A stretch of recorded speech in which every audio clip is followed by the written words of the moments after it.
नमस्कार, स्वागत है आप सभी का बिहार 10X न्यूज में और मैं हूं आपके साथ ग्यासुद्दीन लसानी। वक्त हो चला है बिहार की तमाम बड़ी और मुख्य खबरों से आपको रूबरू कराने का। आज हम बात करेंगे राजनीति के गलियारों से लेकर मौसम के मिजाज, प्रशासन के बड़े फैसलों और जमीन से जुड़ी हर उस खबर की जिसका सीधा सरोकार आपसे है। तो चले बिना देर के रुख करते हैं आज की 15 बड़ी और तेज तर्रार सुर्खियों की। उसके बाद 10 खबरों को जानेंगे विस्तार से विश्लेषण के साथ। लालू परिवार को बड़ी राहत। IRCTC मनी लॉन्ड्रिंग मामले में लालू प्रसाद यादव और उनके परिवार को अदालत से मिली बड़ी राहत। अगली सुनवाई तक टली प्रक्रिया। बांकीपुर उपचुनाव से ठीक पहले जनसुराज पार्टी में बड़ी भगदड़। कई दिग्गज नेताओं ने छोड़ा प्रशांत किशोर का साथ। राज्य में मल्टी इंजन ट्रेनिंग की शुरुआत। अब बिहार के युवाओं के लिए कॉमर्शियल पायलट बनाने की राह होगी आसान। 36 साल बाद बदलेगा पंचायत का नक्शा। बिहार में पंचायतों के नए परिसीमन का बड़ा फैसला। ग्रामीण विकास और गांव को मिलेगी नई ताकत। बैंक से लोन लेकर गाड़ियां गायब करने वाले बड़े गिरोह का बिहार पुलिस ने किया पर्दाफाश। पटना के 0 माइल चौराहे पर लगने वाले भीषण ट्रैफिक जाम से निजात के लिए हाई कोर्ट में जनहित याचिका दायर। 10 फीट लंबे कोबरा सांप को गले में लपेटकर सड़क पर निकली महिला। सोशल मीडिया पर चर्चा तेज। यूनिवर्सिटी अधिकारियों की तकरार के बीच अब राज्य के यूजी यानी अंडर ग्रेजुएट कॉलेज को लेकर सरकार ले सकती है बड़ा फैसला। पुलिस एनकाउंटर में मारा गया मुख्य आरोपी रवीश। मुठभेड़ में बाल बचे कोतवाली SHO। बंटी यादव हत्याकांड का मुख्य आरोपी था। सरकार ने शुरू किया ऑनलाइन आवेदन की नई प्रक्रिया। पात्र परिवारों को दफ्तरों के चक्कर काटने से मिलेगी मुक्ति। अब घर बैठे बनेगा राशन कार्ड। सरकारी स्कूलों के बच्चों को मिलेगी JEE और नीट की मुफ्त कोचिंग। शिक्षा व्यवस्था में बड़ा डिजिटल बदलाव। छात्राओं की उच्च शिक्षा के लिए दरभंगा में खुला नया डिग्री कॉलेज। दूर दराज की लड़कियों में खुशी की लहर। संस्कृत और उर्दू भाषा को लेकर कांग्रेस सांसद के बयान पर बिहार की सियासत गरमाई। विपक्ष का तीखा हमला। बिहार स्कूल लाइव क्लासेस के जरिए अब राज्य के सरकारी स्कूलों के छात्र घर बैठे जुड़ सकेंगे लाइव क्लासेस से। डिजिटल होगी बिहार की स्कूली शिक्षा। परीक्षा केंद्र पहुंचने की आपाधापी में छात्रों का रेलवे स्टेशन पर पथराव और बवाल। पुलिस ने किया लाठीचार्ज। चलिए मुख्य समाचार को जानते हैं विस्तार से। बिहार की उच्च शिक्षा व्यवस्था को अधिक सुदृढ़ बनाने के लिए राज्य सरकार आगामी मानसून सत्र में एक नया उच्च शिक्षा विधेयक पेश करने जा रही है। इस कानून के तहत राज्य के डिग्री कॉलेजों को विश्वविद्यालयों के नियंत्रण से अलग सीधे उच्च शिक्षा विभाग के अधीन लाने की योजना है। यदि यह कानून पास होता है तो कॉलेजों के प्रशासन और शिक्षकों की सेवा से जुड़े फैसले सीधे सरकार के हाथ में आ जाएंगे। बता दें कि साल 2023 में भी विश्वविद्यालयों ने अधिकारों और बैंक खाते फ्रीज करने को लेकर शिक्षा विभाग और राजभवन के बीच काफी विवाद हुआ था। ऐसे में इस नए विधेयक से एक बार फिर राजनीतिक सरगर्मियां बढ़ सकती हैं। बिहार विधानसभा उपचुनाव के ठीक पहले प्रशांत किशोर की जनसुराज पार्टी को बड़ा राजनीतिक नुकसान हुआ है। कुम्हरार से पूर्व प्रत्याशी और जाने माने शिक्षक KC सिन्हा के बाद अब दीघा विधानसभा से पूर्व प्रत्याशी बिट्टू सिंह, चेतना झाम और श्रुति श्री समेत कई प्रमुख नेताओं ने जनसुराज का साथ छोड़ दिया है। पटना स्थित बीजेपी प्रदेश कार्यालय में आयोजित एक मिलन समारोह में इन सभी नेताओं ने भारतीय जनता पार्टी की सदस्यता ग्रहण की, जहाँ बीजेपी नेताओं ने अंगवस्त्र पहनाकर उनका स्वागत किया।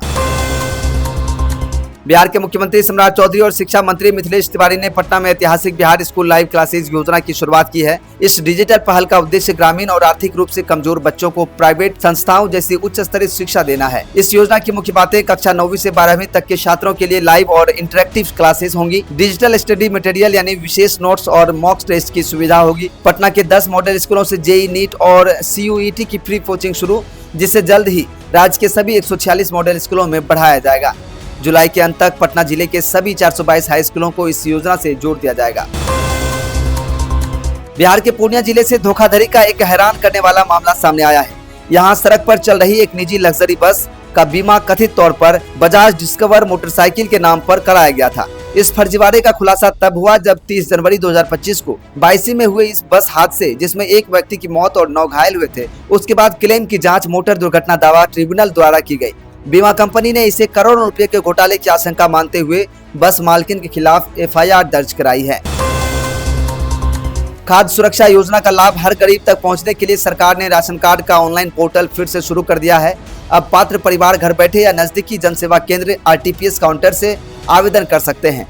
गया जिले के जिला आपूर्ति पदाधिकारी अशोक कुमार चौधरी ने बताया कि जिले को 38,400 नए राशन कार्ड बनाने का लक्ष्य मिला है। इसके लिए पंचायत स्तर पर विशेष शिविर लगाए जा रहे हैं और अधिकारियों को प्रतिदिन 1280 आवेदनों की जांच कर 13 अगस्त तक इस कार्य को पूरा करने का निर्देश दिया गया है। पटना के इस्कॉन मंदिर से भगवान जगन्नाथ, बलभद्र और सुभद्रा की बेहद भव्य और 40 फीट ऊंची हाइड्रोलिक रथ यात्रा निकाली गई। दोपहर में 108 व्यंजनों की महाभोग और महाआरती के बाद मुख्यमंत्री सम्राट चौधरी ने पारंपरिक रूप से रथ के आगे झाड़ू लगाकर और रस्सी खींचकर यात्रा की शुरुआत की। इस पावन अवसर पर उप मुख्यमंत्री विजय चौधरी, खेल मंत्री श्रेयसी सिंह समेत कई गणमान्य लोग उपस्थित रहे। पूरे मार्ग को आकर्षक रंगोलियों से सजाया गया था और भक्तों का उत्साह देखने लायक था। पटना हाईकोर्ट ने भूमि विवाद से जुड़े एक मामले में बड़ा और महत्वपूर्ण फैसला सुनाया है। अदालत ने स्पष्ट किया है कि यदि कोई जमाबंदी 90 वर्षों या उससे अधिक समय से चली आ रही है तो राजस्व अधिकारी उसे किसी संक्षिप्त प्रक्रिया के तहत रद्द नहीं कर सकते। जस्टिस सौरेंद्र पांडे की एकल पीठ ने कहा कि यदि राज्य सरकार को किसी जमीन पर अपना दावा करना हो तो उसे सक्षम सिविल कोर्ट में टाइटल सूट यानी स्वामित्व विवाद दायर करना होगा। इसके साथ ही कोर्ट ने दरभंगा के एडिशनल कलेक्टर द्वारा मृत व्यक्तियों के नाम पर चलाए गए 3 जमाबंदी रद्दीकरण आदेशों को भी निरस्त कर दिया है।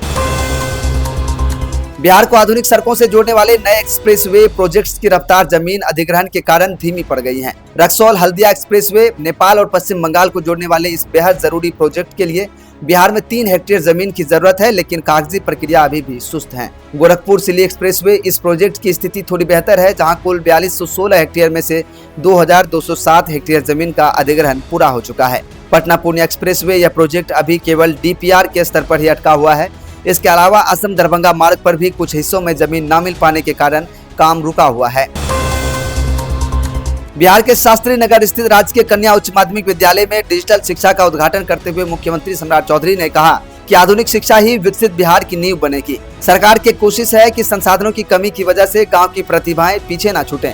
अब डिजिटल और स्मार्ट क्लासेस के माध्यम से गांव के गरीब बच्चे भी ITI और मेडिकल परीक्षाओं को क्रैक कर सकेंगे और उन्हें किसी दूसरे महंगे शहर में जाने की आवश्यकता नहीं होगी। मौसम विभाग के अनुसार आज यानी 17 जुलाई को बिहार में मानसून पूरी तरह से सक्रिय रहेगा। उत्तर और पूर्वी बिहार के जिलों जैसे पूर्णिया, कटिहार, किशनगंज, अररिया, सुपौल, सहरसा, मधेपुरा और भागलपुर में गरज चमक के साथ भारी बारिश और 40 से 60 किलोमीटर प्रति घंटे की रफ्तार से तेज हवाएं चलने की संभावना है। प्रशासन ने लोगों से अपील किया है कि खराब मौसम के दौरान वे खुले मैदानों, बिजली के खंभों और पेड़ों से दूर रहें। तो ये थी आज की बिहार की दिन भर की तमाम बड़ी और मुख्य खबरें। राज्य की हर छोटी बड़ी और सटीक खबरों से लगातार अपडेट रहने के लिए देखते रहिए बिहार 10X न्यूज। अगर आप हमें YouTube पर देख रहे हैं तो चैनल को सब्सक्राइब जरूर करें और Facebook पर देख रहे हैं तो हमारे पेज को फॉलो करना ना भूलें। अपनी राय कमेंट बॉक्स में जरूर साझा करें। आज के इस बुलेटिन में मेरे साथ बस इतना ही। मुझे दीजिए इजाजत। नमस्कार।